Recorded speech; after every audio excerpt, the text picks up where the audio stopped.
Every time I do a live stream, YouTube does something else different. What is that? There's something at the top of the screen. I could make it go away, but I'm worried that if I make it go away, the whole live stream will go away. So just leave it there, shall I? Hi, everyone. Welcome to Tea and Tarot Live.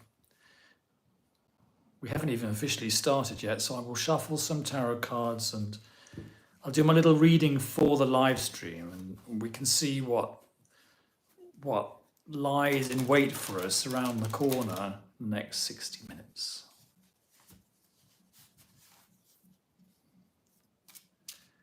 I've got my Aquarian tarot in a tin.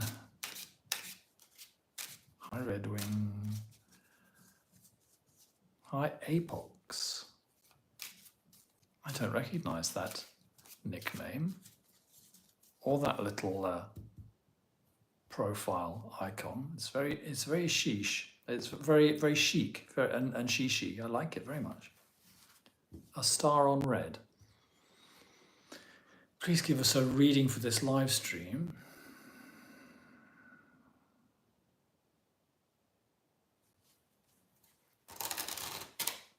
Okay.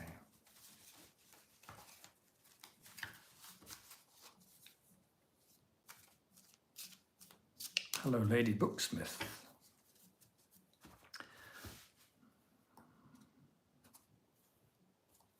Okay. 1, 2, 3. 1, 2, 3. Oh. Well, good. We're going to have a good live stream today. The cards say so. Oh. Thank you, Apox.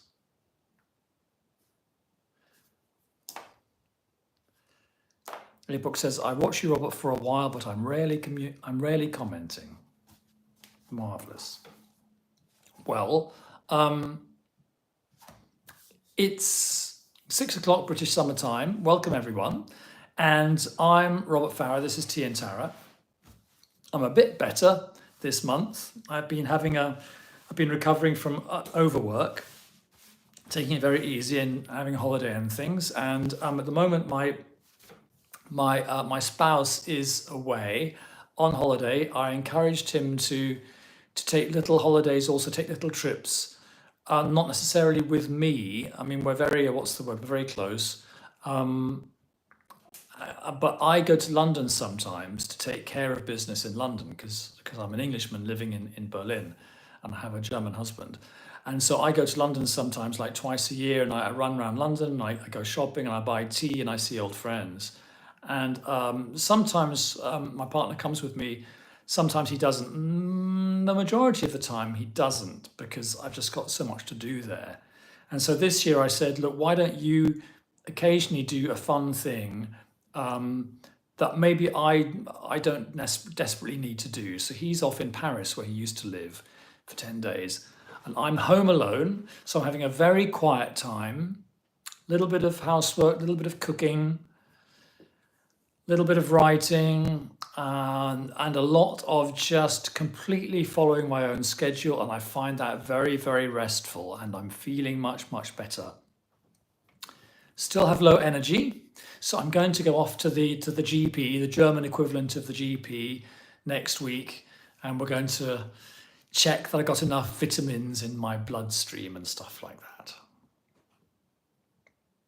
Hi, Nicholas. And hi, Rita. And hi, Joe T. I've done a reading about the live stream to start off with. And it all looks very, what's the word?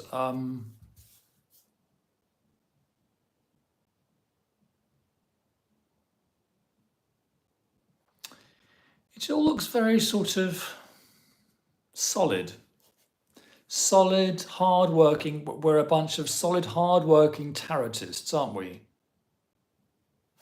So here's me, your Knight of Pentacles, reliable, turning up month after month, putting in the work. I'm keeping my channel alive, ladies and gentlemen. Even though my energy is a bit low, I am putting something out every week, even if it's just a live stream chatting to you guys. And there's you guys, Guy S's, King of Cups, self-mastery. That's a good card for a tarot person to have. So I'm feeling reliable and you're feeling self-mastered. And the result, a reversed Four of Cups. Well, I have my own meaning for this because I see Four of Cups as someone who doesn't take the initiative and just sulks all day.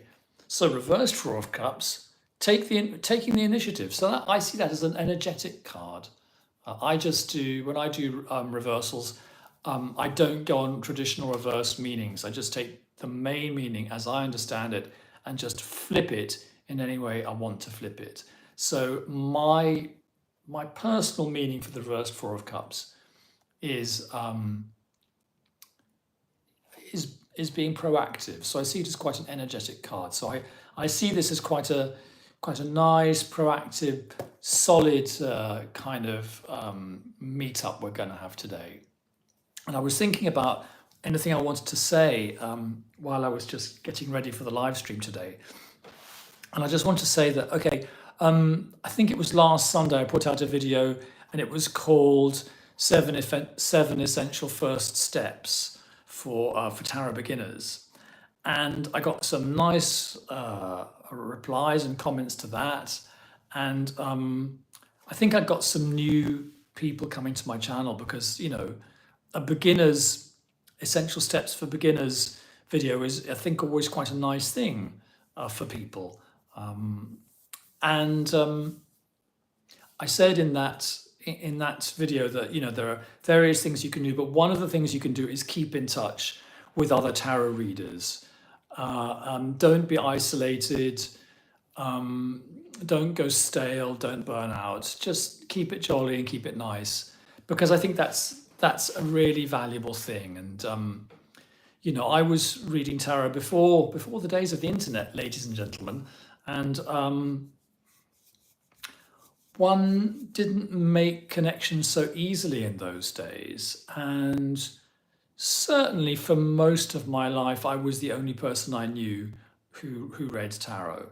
So I just want to say that the live streams that I'm doing, in case it's your first time watching this live stream, it's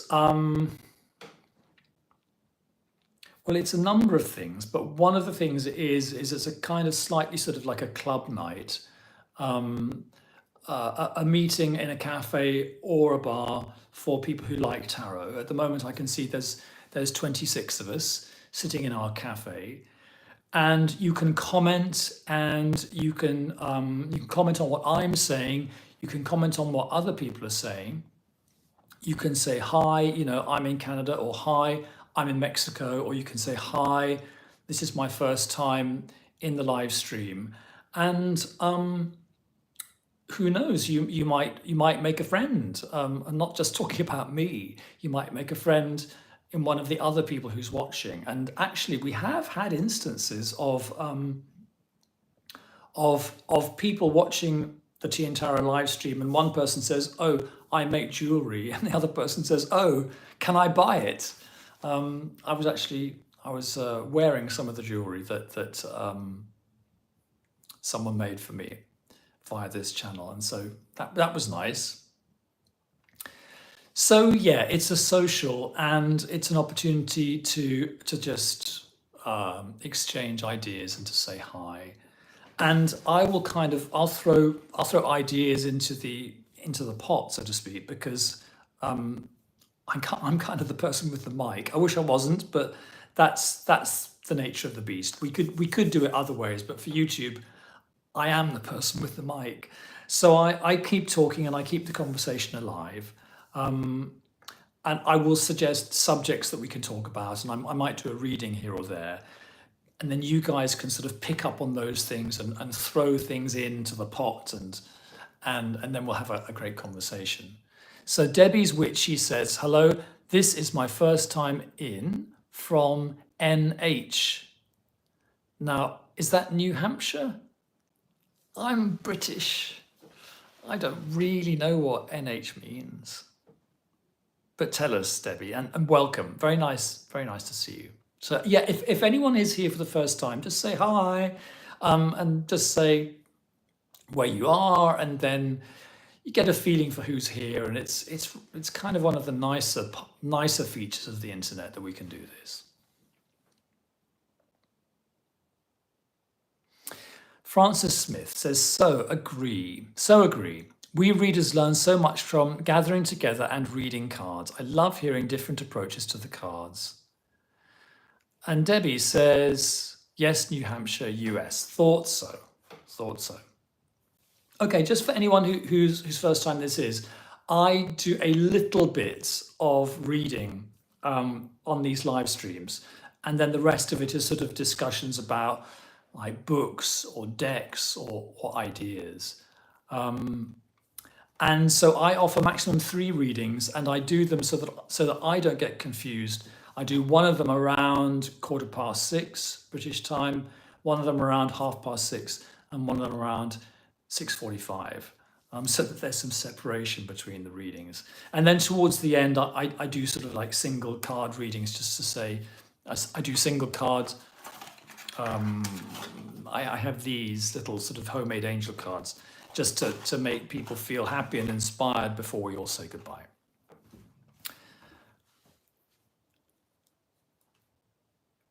And Johanna Van Winkle says, hi from the Pacific Northwest, USA. Hooray! Friends from across the Atlantic, from across the pond. I'm in Berlin, for anyone who doesn't know. I'm an Englishman in Berlin. I was born in London, and I lived there for a lot of my life.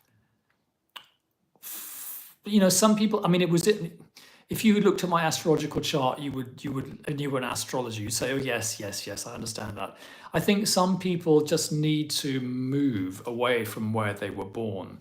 And it's just, it's just complicated, isn't it? But I've always been, I was immediately happier when I moved to Germany. I was here in my 20s for 1 year back in the old days, the far distant past. And that was really amazing. That was in the 80s, and Berlin in the 80s, there was a wall around it. And it was very strange and exciting and unusual and rather glamorous. And that was just an experience that I had then. And then later I was thinking, I have to get out of London. And I thought, okay, I will go and live in Berlin. And if I have to learn the language, I will. Minamara says, hi from the Netherlands. Hi, Minamara. Sending greetings to the Netherlands. That's a bit nearer than America, isn't it? I could shout. I could shout out of my window and you might hear it. Joe T, hi from Berlin. Oh, that's rather fascinating. I could certainly shout to you. Well, hi from Neukölln, Joe. I won't ask you which part of Berlin you're in. That would be a bit nosy, but how nice. I think it's very rare that I talk to Berliners on this channel. Apox, Macedonia here. Great.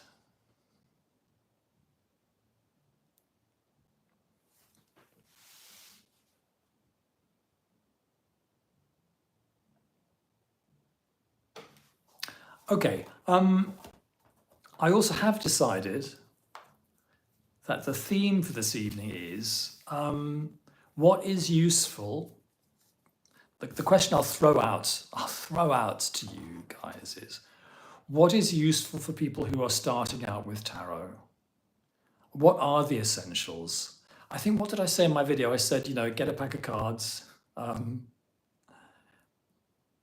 get some good keywords, read widely, keep in touch with people, do a lot of readings. Francis says, what is your go-to deck?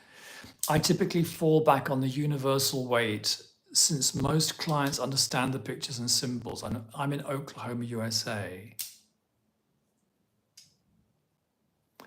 Well, Francis, I have three go-to decks actually, and it's partly to do with my history.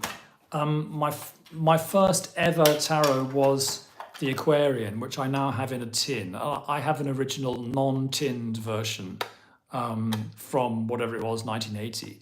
And I don't think the Aquarian tarot is the best in terms of symbolism, but it goes so deep with me that it's just very, very magical. And I feel deeply relaxed when I use it. And so I very quickly go into, it's good for my brain waves. I'm so comforted by it. It's like comfort food, for me. So immediately I look at the Aquarian, I feel better. Though I think the major arcana in the Aquarian is a bit mad, but I still like it. And then I use Waite Smith, but I use the Centennial edition of the Waite Smith because the colours have been sort of calmed down, and it's well printed and it's on good stock. And also these tinned versions, I like the tinned versions very much. I use bridge size cards mostly. I don't use big tarot cards. I read cards a lot, and so I tend to grab a bridge size version because it's quicker and more convenient. If I want to go deep into cards, I will take bigger cards. And then I got one more actually, which is, I came across this late in life, the Morgan Greer. It's kind of absurd. It's 70s and it's a bit kitsch, but it's one of the few really light tarots that I know of that I can work with. It's not fey, the Morgan Greer. It's got a little bit of, some of it's quite beautiful.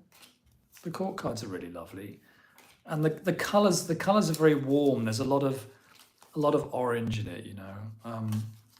It's not 70s, is it? I think it's very, very early 80s, but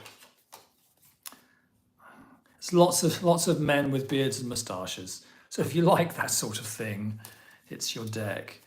I don't. For me, it's a refresher deck. I don't use it. I don't really take it 100% seriously. It's really these two actually. And since I started this channel, I've bought and reviewed loads and loads of decks, and I'm amazed at how picky I am. I'm amazed at the fact that I keep on going back to the Rider-Waite Smith. Whereas I thought I would love to find a better deck than this, but I haven't really. And as you can see, that I'm a Rider-Waite Smith reader. I'm not a Marseille reader, which cuts out a lot of very nice decks for me. James Dempster says, "Hi from Scotland. First live stream, but I've followed for a while." That's very nice to connect with Scotland. Hi, James. I know Scotland. I'm kind of a little bit Scottish myself. My second name is Duncan, and I come from the Duncan clan.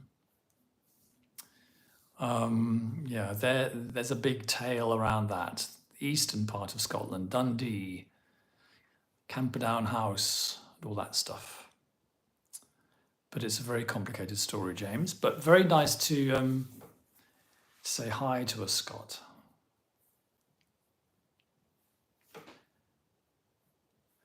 Francis Smith says, "Your reviews are really fun and informative." Oh, thank you for that. In case you don't know, I do sort of regular tarot deck reviews. And actually, I have a very interesting deck to show you guys this evening. And I do book reviews as well. And that's my bread and butter, isn't it, really? Monthly readings for the general world, and then books and tarot decks. I occasionally branch out into sort of naughty things, like making videos about Prince Charles. I'm laughing because I've done another one, which I will probably release in a couple of weeks' time. I've done a royal video, and I know I shouldn't, but I can't resist it because I'm British and I'm a tarot reader.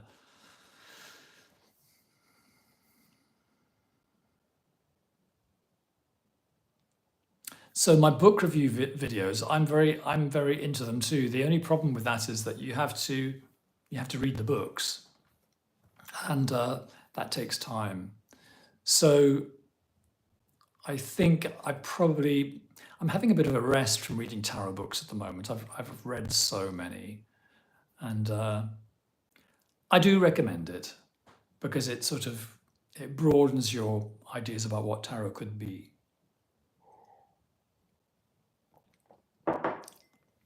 Now, if anybody would like a reading, I don't really do in-depth readings, but if there's something that is on your mind and you might like me to put down some cards for you, let me know.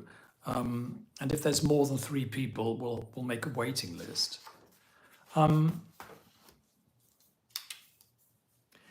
thing about me reading live on this channel is it's kind of like also a way of stimulating conversation, because to an extent I like to share how I read, and so when I read during the live stream I might make a little comment about, I decided to go for this or that spread, and if if you guys have suggestions for better spreads or better techniques, you can share them. Debbie has to go. It was very nice to say hi to you, Debbie. Come back next month. Bye.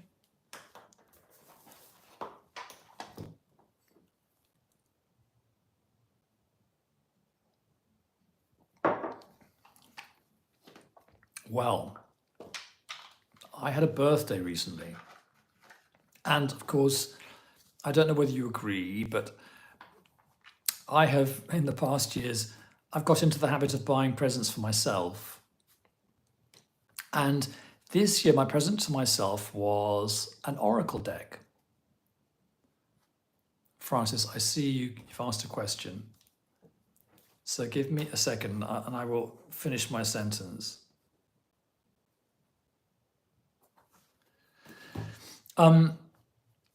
Guys, I bought this thing called the Canuel Oracle by J.A. Canuel, divination cards. And as I say, I don't usually like oracle decks, but somehow I bumped into this online, and it's something like 56 cards, and each one is an object. So it's a little bit like a Lenormand deck, but it's being created by someone else, by this modern guy in America. I think he might be Puerto Rican. He's certainly Hispanic. So here we have the honeycomb, the balloons, the stairs. And what you might notice about this deck is that he has done it so that it looks like the Rider-Waite-Smith, the mirror. And I think that's really, really interesting. And it's just so graphically nice. I mean, I like the way Lenormand looks, but it's another system, and I don't really want to get into it. Whereas with this, it's not really a system. It's sort of like 56 objects that you can just throw in and just see how they stimulate you. I suppose you could do that with Lenormand, but anyway, I went for this one, the swing. And I will do a proper review of this soon. The colors are lovely. I mean, the funny thing is that YouTube slightly glamorizes everything. So I don't actually look as healthy as this in real life. And I haven't consciously put a filter on. It's just as soon as I click live, everything looks nicer. But that's modern life for you. Okay, Francis. Let's take a deep breath. You've asked me a question. I need to find a house. What would help me to be decisive? I think it's going to be a 2-card reading basically. 2, 3, or 4. Okay.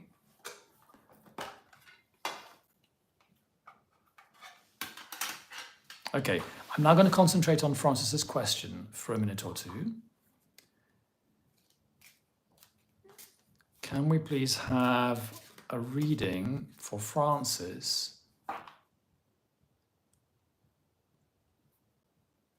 What would help her? I'm assuming Francis by the spelling of your name that that it's her with Francis. What would help her to be decisive? Please tell me if I've made the wrong assumption. Okay. I'm going to shuffle the cards.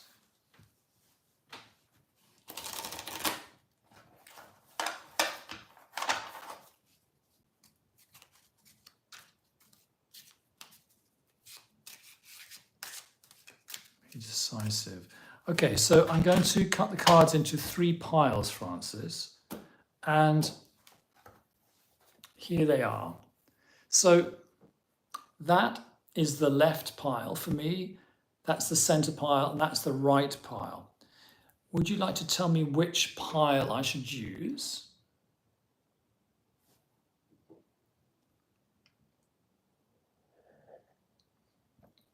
And then that means you're involved a bit in the shuffling, and that's really nice. There might be a little bit, there is in fact a little bit of delay between what I say and what you hear, and then what you key in and what I get back. So we do sometimes have these delays. The right, please. Okay, that's my right.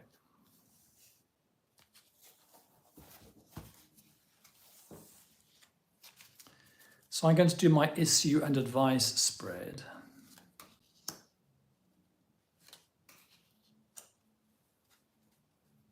Okay, that's the issue here. King of Cups. Advice. It's judgment. I'm going to ask for 2 more cards. King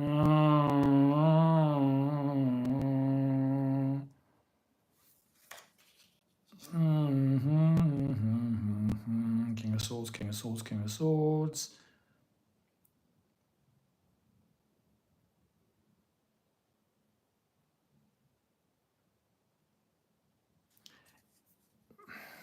Okay, so your question was, you're not really asking me to help you find the house, but what would help me to be decisive? I need to find a house. What would help me to be decisive? Okay, I don't know what the answer is, so I'm just going to keep talking and we'll just see what comes out, right? Okay, so the issue here, Francis, is the King of Cups, which in my lexicon is self-mastery. Self-mastery. Here we've got a 10 of coins, which is, again, for me, of all the cards in the pack, the card that symbolizes home, not just happiness, but the bricks and mortar of home. And on each side, these are the 3 advice cards. That's where the issue springs from. That's the knot of it. And you've got these 3 cards here. You've got Judgment, you've got a reverse 10 of coins, and you've got King of Swords. And the King of Swords is also a judge. The King of Swords is the fair judge, the person who decides. Yet judgment isn't quite about judgment, is it? It's about the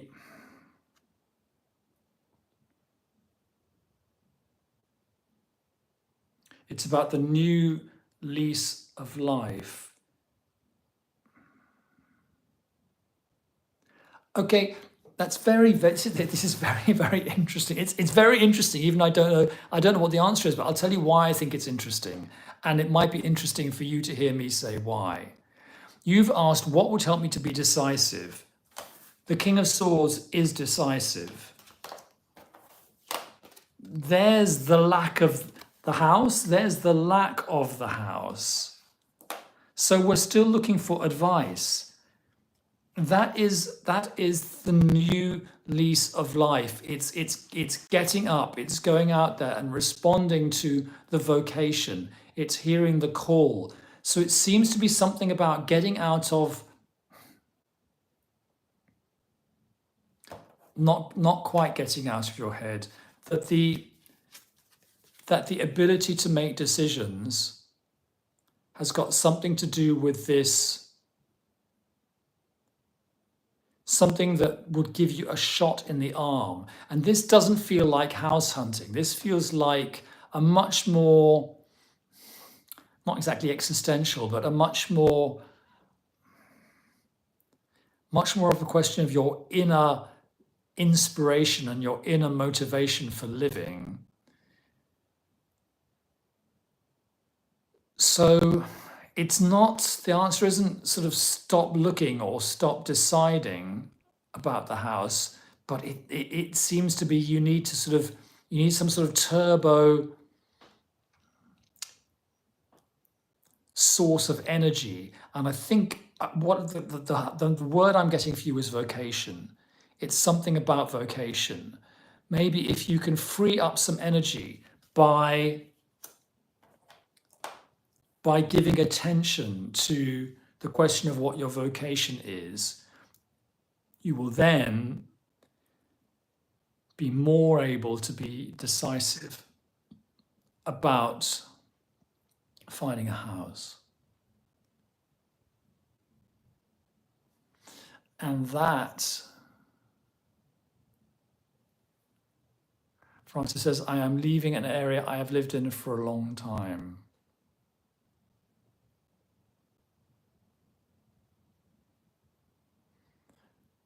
Francis, we could go into this in depth. I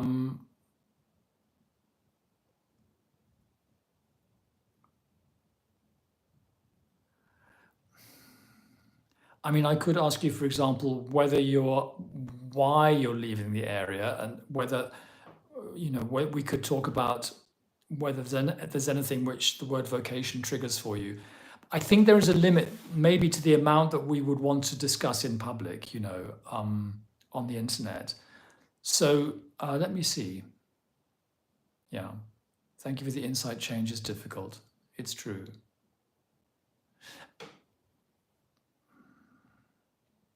I would say, just hold this in your mind, this image of judgment, because it is a kind of a resurrection image. It's about people in most days jumping out of the coffin. And so, okay, the question is, how do you get to that? But I think if you can hold it in your mind and ask that question, how does that resurrection kind of change happen? Then maybe things come to you, maybe insights, or maybe events come to you that might illuminate that.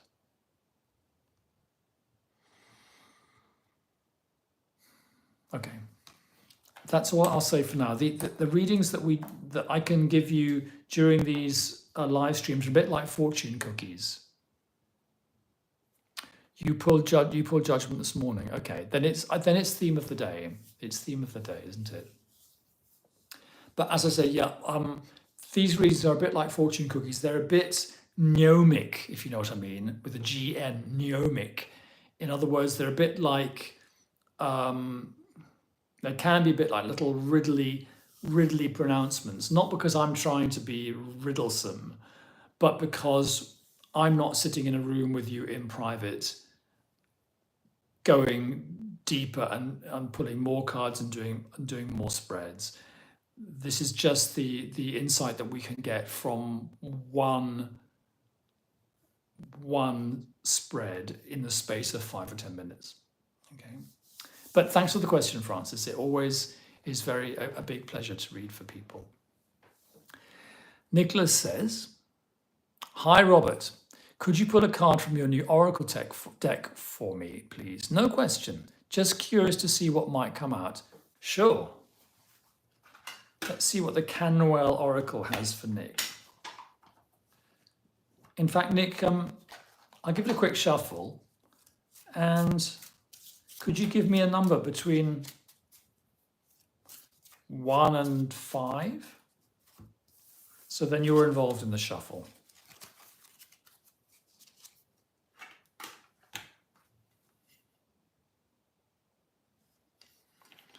Okay, so Apox, that is the second reading. Apox, I will do a reading for you. I'm just going to leave a few minutes in between the two readings so that I don't get jumbled up. And I'm just going to pull one card for Nick out of the Canwell Oracle. 1, 2, 3, 4, 5. The Bell.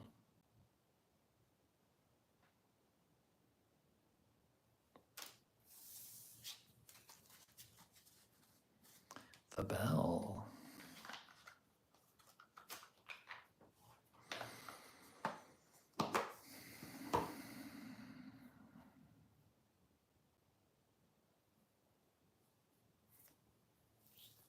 Apox, I'm reading your question. Sure, let's put some cards down about that. As I say, I always leave 5 minutes or so. I mean, my official plan is that I leave 15 minutes in between each reading. Oh, good. I'm glad that was fabulous.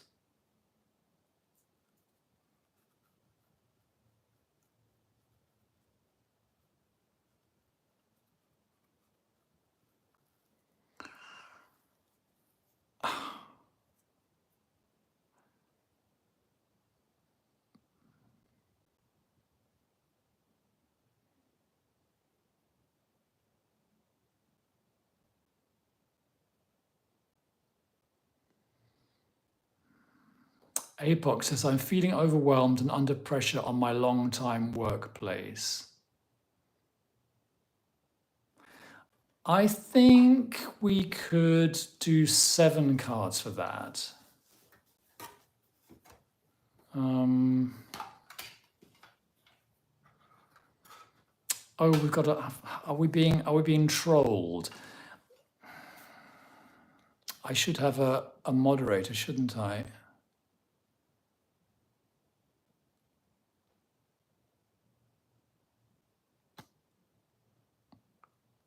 I'll just get rid of those. It's a bit annoying, isn't it?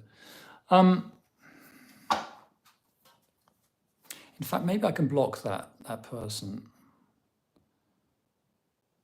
Yeah. So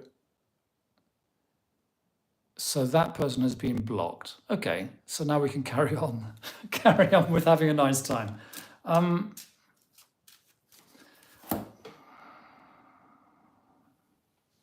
One has to be a bit proactive, and also I have to make sure I don't run out of electricity. There we go.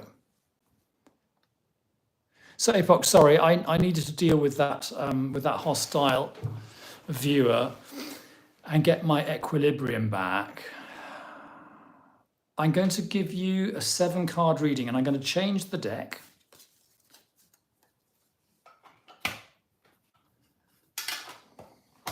This is about your workplace, okay? And you've asked me if the cycle comes to an end. So let's do 7 cards, okay? This is for Apox. 7 cards about the workplace.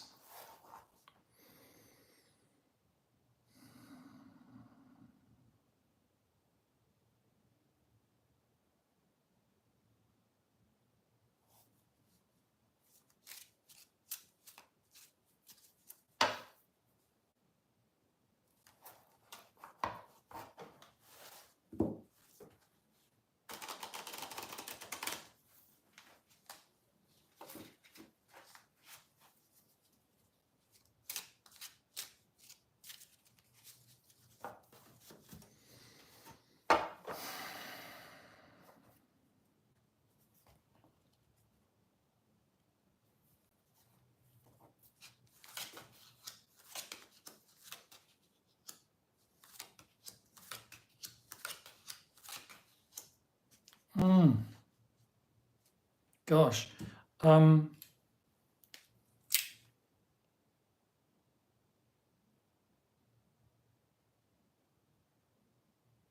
Okay. I suppose it could be a troll with cultural differences.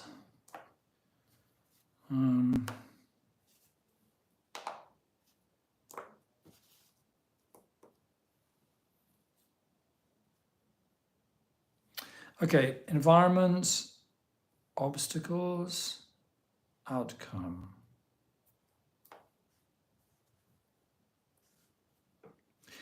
Apox, let me show you what I've got here.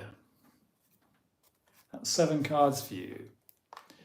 We have past circumstances, present circumstances, future circumstances, the advice card, environment, obstacles, outcome. So one thing you probably will notice is we've got loads of people in this.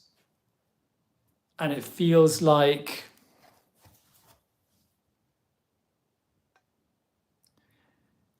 it just feels like an overwhelming social situation. I mean, you've got Queen of Swords, Knight of Batons, reverse Queen of Cups, reverse Page of Cups.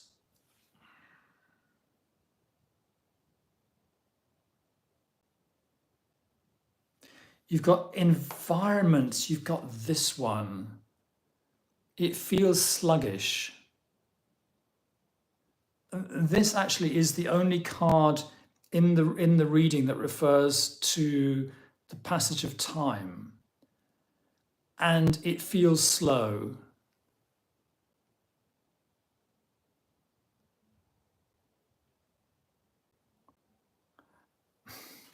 I don't think it comes to an end soon. No, not with that card. And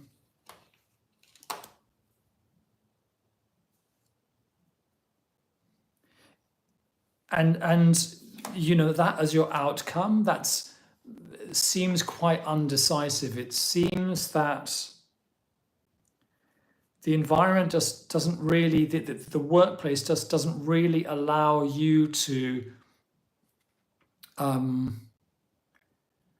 channel like your ideas or to be in touch with your inspiration or your spark. So what's the advice? That's the card of friendship or partnership, isn't it? It seems that you really need support from someone very close to you at this time to talk it all through and to find out, you know, what your best future is. Because it doesn't naturally look like, oh, there's going to be a great change and everything is going to smooth out. It just looks a bit sludgy.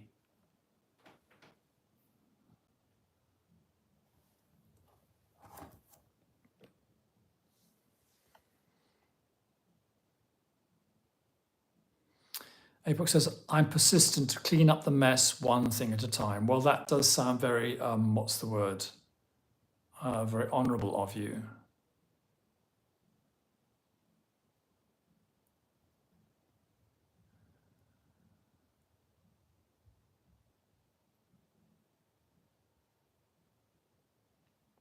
Okay.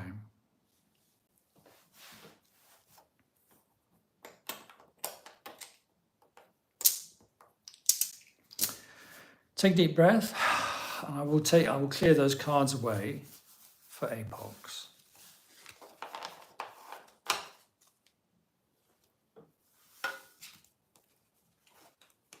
And have a swig.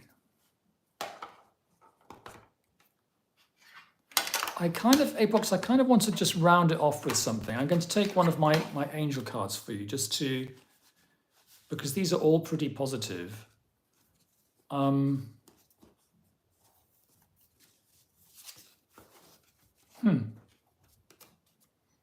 That's what I got. Freedom, if that means anything to you. These cards are not predictions, they're sort of meditations, they're triggers. And so it might trigger some thoughts about what's going on.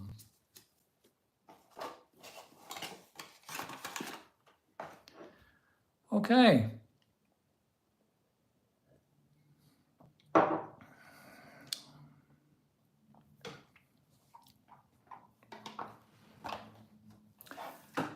Would anyone else like one of J.A. Canwell's divination cards or one of my antidepressive cards? And APOC says, yes, of course, it's more of a psychological release for me.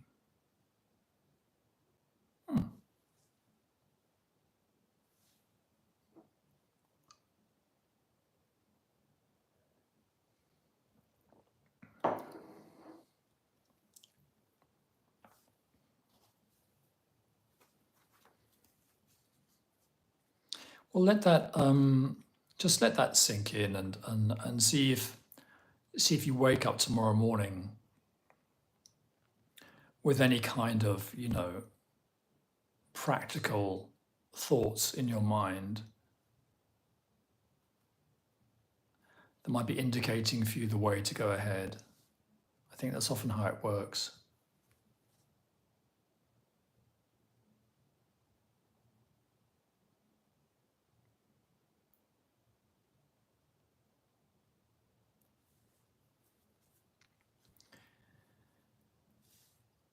So does anyone else? Oh, Nick has sent a message. Can Rita have an oracle card, please? Yes, Rita. Please give me a number between 1 and 5, including 5 if you want 5. And I'll be here with the oracle cards.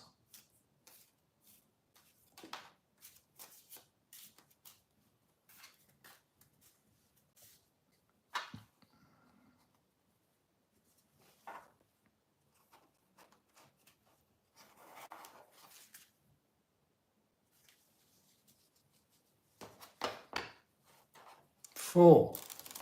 Okay.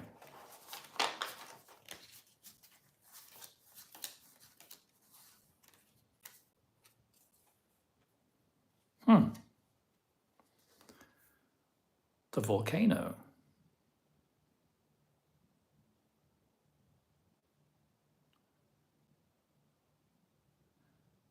That sounds dramatic and exciting.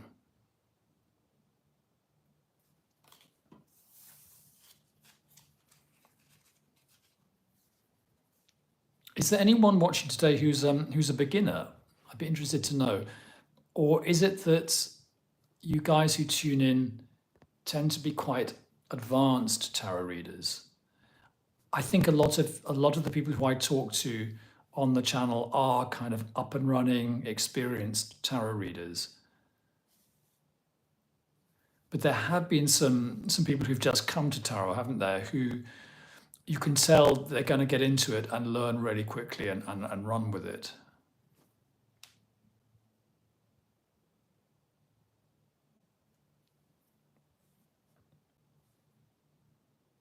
Lady Booksmith, you're a beginner. Oh.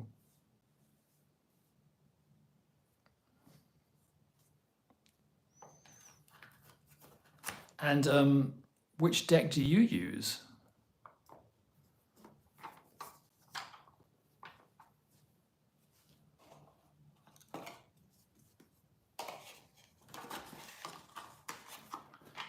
Joan Cole, not a beginner, but took about 20 years off and just getting back into it. Started a decan walk. Oh, that's great.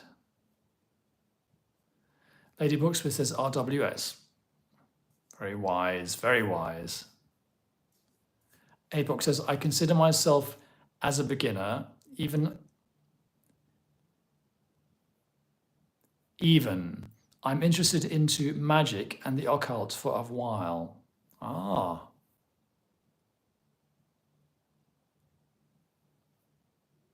There's a slight,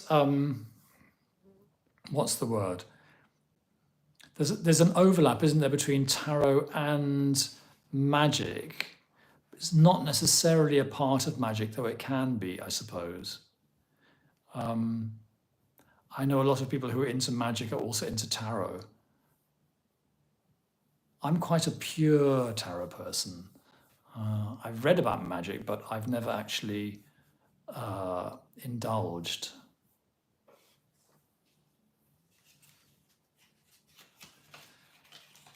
Lady Booksmith, let me show you an interesting deck I've got here.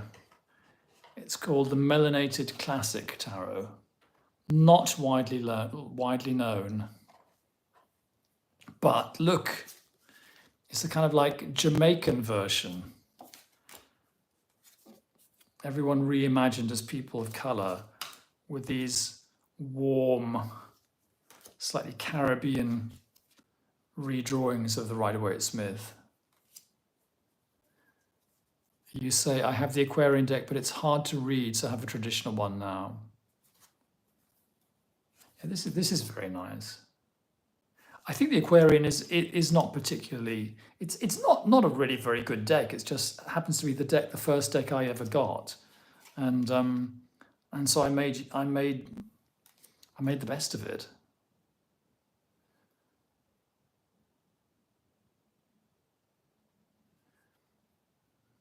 James Dempster says, I'm like Joan Cole. I have the old blue box RWS somewhere, but left off for years until about 5 years ago. Well, actually, I had a sort of like a golden age of tarot, heaven knows when, probably in the 90s, when I was living in London. I had an advertisement in the London listings magazine Time Out, and there weren't very many tarot readers in those days. And that was my profession. People used to come round to my house for readings, sometimes several per day. And there was no internet. That was my job. And then I kind of drifted away from it and got busy with other things. And then I dived back into it when the pandemic started, and really did a lot more reading and a lot more development of my whole practice. APOC says, yes, there are a lot of correspondences between tarot and magic. Lately, I decided to give my studying a structure, so Marcus Katz is my tutor. Marcus Katz is a very interesting figure, isn't he? Because he spans tarot and magic, and he also brings in things like NLP. I have read his books. I think the best one is Tarosophy. He's not an easy author, but I think there's a lot of very, very good stuff in Marcus Katz. Yes, very good. For some reason, my battery is not recharging. There you go. And Lady Booksmith says, I find it hard to read on my own. A lot of tarot channels say things like, learn to work with a deck, but how do I do that?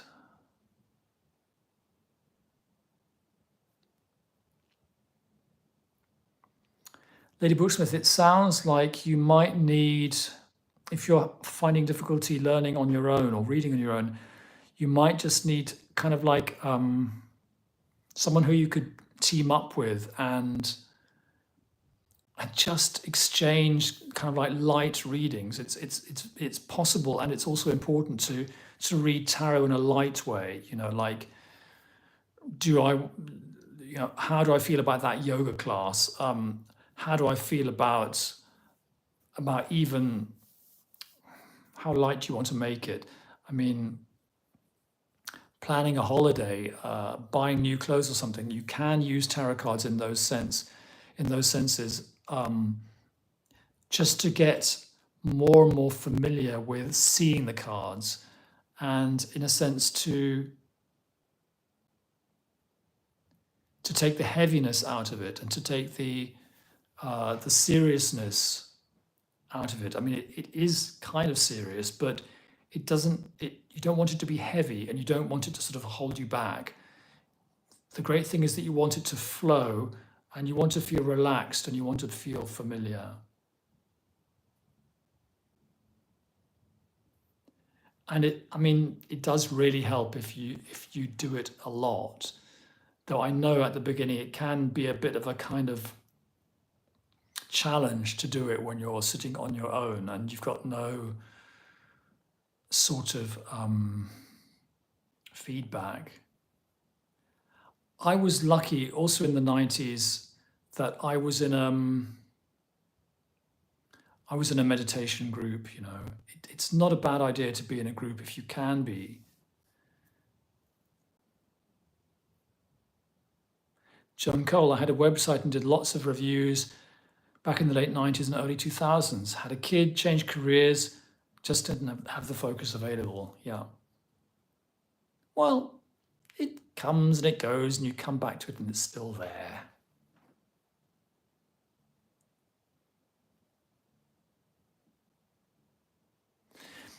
No, from Spain says, as someone from Spain, we usually have a very straightforward approach to tarot.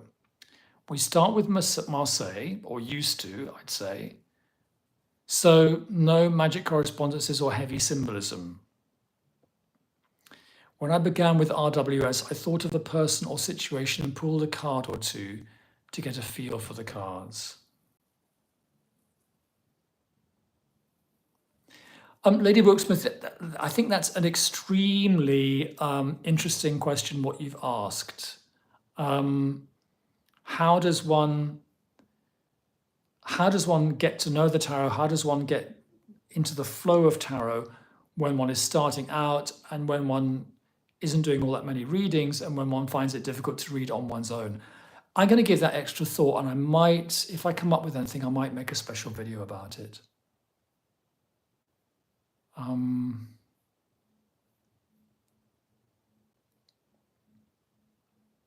But as I said in my video of last Sunday, there are things that you can do to kind of just get the cards into your brain and get yourself up and running like it's a language. For example, coloring in your tarot cards. And I talk about that in my video. That is a really good thing to do. And then there is, for example, the thing about spending time with the mages, where you have, you have one major arcana card on your bedside table for a month or whatever, and you just let that archetype come into your life. It's really a matter of making it familiar.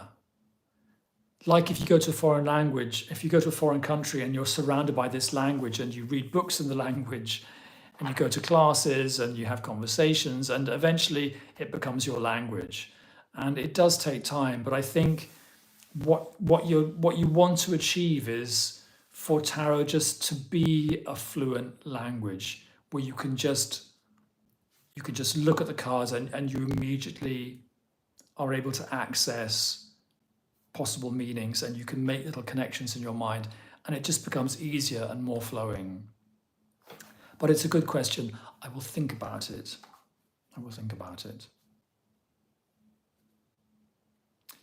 So it's 5 to 7 UK time, last 5 minutes. Does anybody want, before we go, would anybody like one of my cards? They're like angel cards or anti-depressive cards, I call them. You're welcome, Lady Brooksmith. Or a Canwell Oracle card, just to set you up. Got a couple more messages.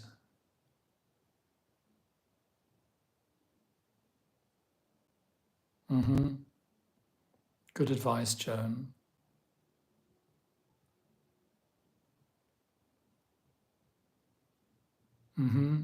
Good advice, Nurnu.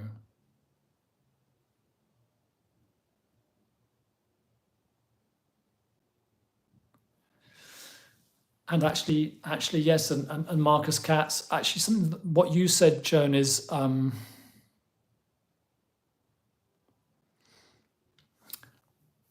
let me just say, Joan, that you've made me remember something that Marcus Katz said as a way of learning tarot, that this thing of making a story, you say, see if you can figure out a story that makes the sequence make sense. That's fine. You lay out all the wands cards. What you can also do is, you can play around with tarot cards even when you're not doing a reading. In other words, when you're not really asking for psychic advice. For example, Marcus Katz says, shuffle the cards and put down 3 tarot cards, and there they are. I'll turn these round. And this is not a reading. This is a Hanged Man and the 6 of Swords and the 7 of Swords. And then, you quickly turn that into a story. Somebody, the Hanged Man got in a boat and went across the river and stole someone's swords. I mean, that's a bit of a disappointing story, but you can do that because that really is what tarot is about. So you can practice creating stories from random falls of tarot cards.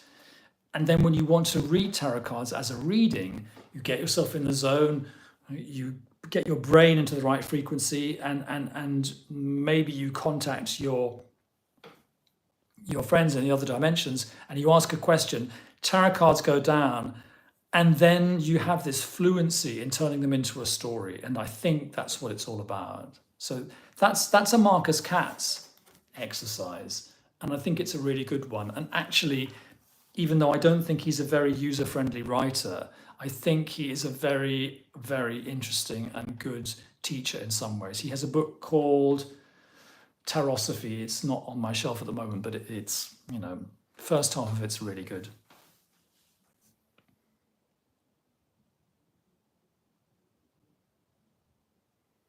And there's some advice from Apox. We're going to finish in a minute. Pinpoint one symbol, what it represents, what represents that to you. Okay.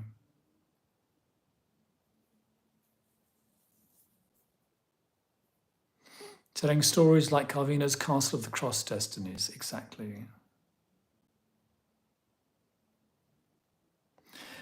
The court cards, there's a very good, Paul Hewson is very, very good at the court cards. Court cards, I think, are very difficult. And there's a couple of books by Paul Hewson, Mystical Origins of the Tarot, and then his handbook for his own deck, Dame Fortune's Wheel Tarot. And he associates the court cards with the 12 worthies of the Middle Ages, and that's really helpful. And that is also traditional, what he's doing there.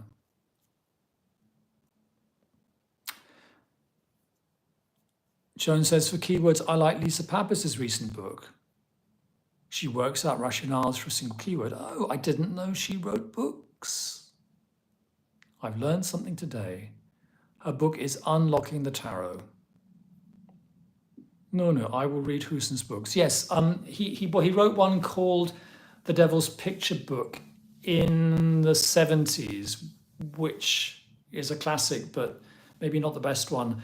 The one that he wrote in 2014, I think, is called Mystical Origins of the Tarot, and I think that's very helpful. And some of the material in that book is also contained in his personal tarot, which is called Dame Fortune's Wheel, and there is a guidebook for that. And the pip cards are a bit strange, but the court cards are very, very, very, very interesting indeed. So we have 7 o'clock UK time. Big Ben is tolling in Westminster Square, ladies and gentlemen. It means it's time for me to turn into a pumpkin. Thanks for joining me. I'll give it 1 or 2 more minutes in case there's anybody there who wanted a single card, either from the Oracle deck or from Robert's special optimistic, antidepressive, nicey cards. They're both there. They're out of their boxes. Lady Booksmith says, it was fab. Thank you, X. It was fab for me too. Apox says, thank you for the great night. Thanks everyone for joining me in the cafe or in the pub, depending on how you like to imagine it. Nick says a fantastic live. Thanks for being here, Nick. Always makes it a pleasure to know that you're there.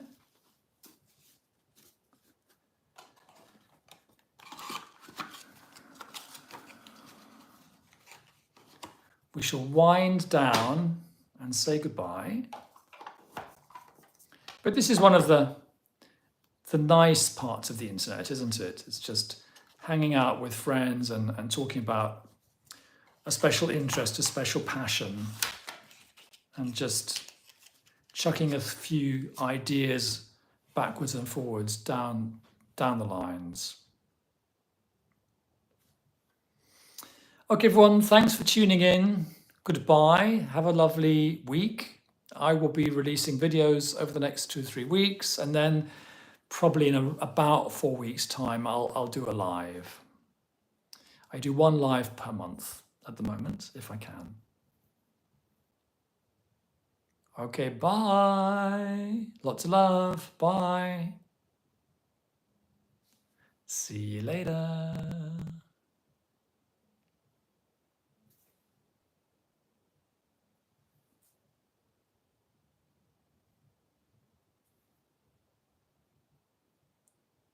See you next time. Bye. Bye. When I press the button, all the chatting will be cut off. So if anyone wants to say goodbye, I'll press the button, shall I? I'll press it. Okay, bye.